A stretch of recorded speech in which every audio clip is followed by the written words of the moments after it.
og Illugi Jökulsson næstur á máldagskrá. Já, ég ætla nú að hafa þetta stutt. Ég algjörlega á móti því að það sé gengið á einhvern hátt út frá núverandi stjórnarskrá í jafnvel þó bara í vinnuplaggi sé. Ég held að við öll séum hingað komin til að semja nýja stjórnarskrá, ekki til að bæta upp á þá gömlu sem stórkostlega gölluð og það vitum við öll.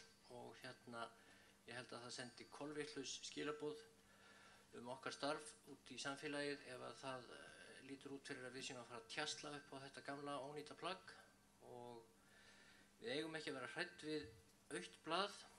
Við höfum öll staðið frammi fyrir auðu blaði oft ævina og tekist alveg prýðilega, trú ég, að fylla það. Þannig að ég ætla bara að lýsa mig algjörlega andvígan því að núverandi stjórnarskrá sé notuð í þessum tilgangi. Mér finnst að við eigum að byrja með efnisyfirlit og ekkert annað.